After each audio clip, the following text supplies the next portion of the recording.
Pour que vous puissiez mieux comprendre les différences entre les différentes propriétés que l'on peut utiliser, notamment les propriétés de padding, les propriétés de margin, ainsi que les propriétés de bordure, nous allons travailler sur la page cours HTML, sur ces propriétés et vous montrer leurs différences et leurs avantages ainsi que leurs inconvénients. Donc, la page a déjà été réalisée, nous y avons déjà incorporé le texte du menu, vidéo flash, vidéo QuickTime externe, etc.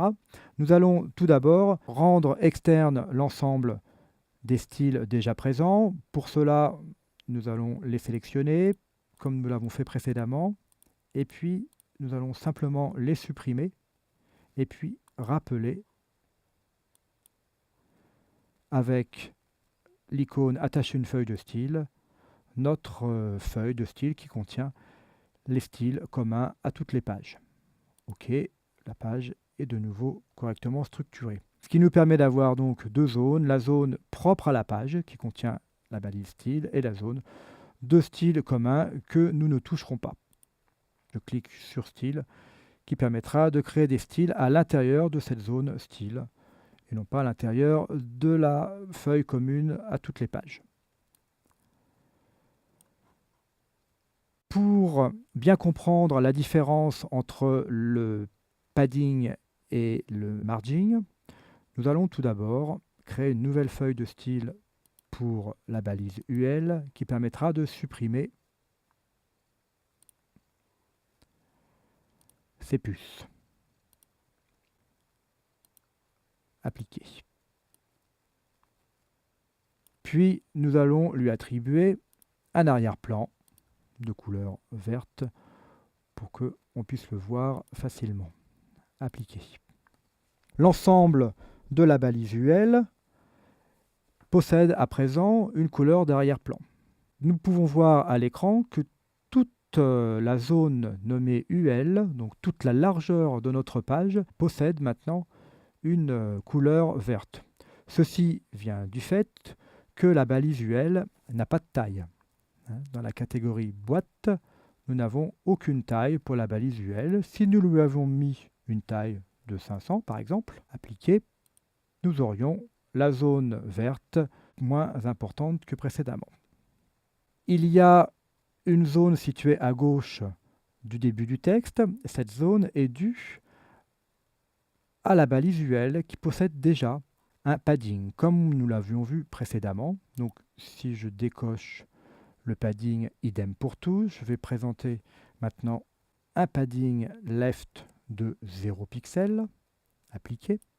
Les textes maintenant sont bien collés contre le bord gauche de la zone verte. Je vais à présent appliquer une marge, donc une marge relativement importante de 100 pixels pour qu'elle soit bien vue et j'applique.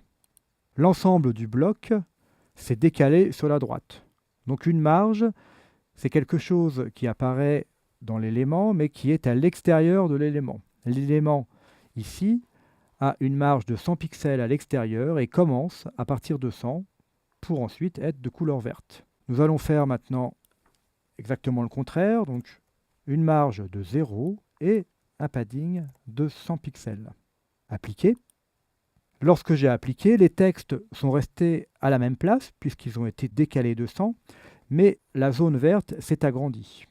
Un padding représente donc une marge à l'intérieur de l'élément. Nous avons l'élément UL qui contient à présent une marge interne nommée padding qui est de 100 pixels. Au niveau de la position des éléments, cela revient exactement au même puisque les textes n'ont pas bougé, que l'on ait mis un padding ou bien une marge. Je remets 0 et 100. Appliquer. Ce qui nous permet, pour les positionner l'élément, d'utiliser l'un ou l'autre de manière un peu indifférente. Manière indifférente qui n'est pas tout à fait vraie, puisqu'on utilisera de préférence les paddings plutôt que les marges. Les marges étant parfois mal comprises par Internet Explorer, ou dans certains cas, Internet Explorer 6 notamment, présente certains bugs dus aux marges, notamment avec des éléments qui sont flottants.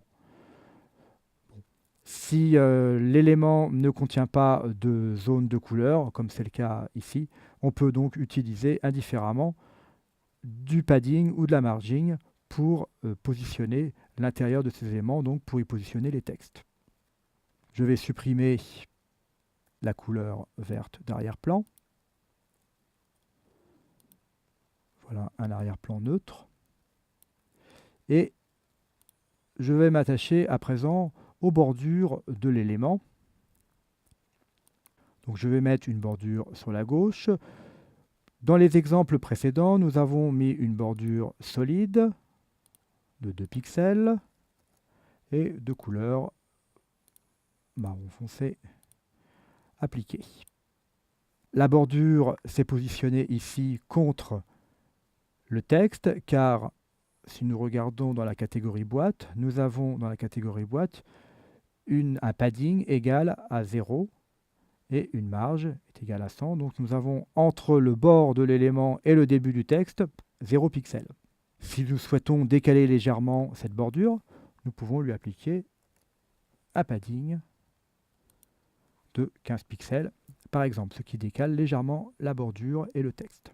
Les différentes bordures applicables sont par exemple une bordure réalisée avec des petits points pointillés, des petits traits, la bordure solide que nous avons déjà vue, la bordure double, bon, qui n'est pas très visible dans le cas présent.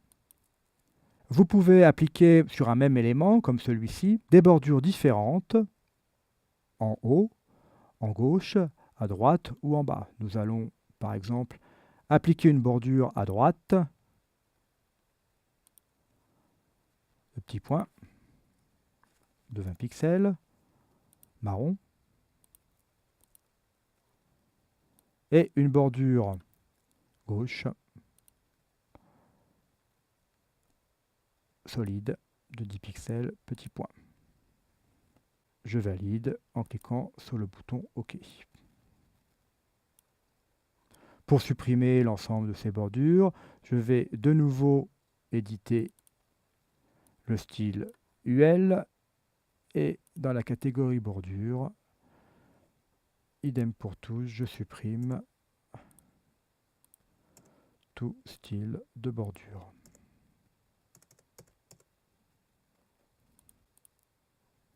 Appliquer, les bordures ont disparu.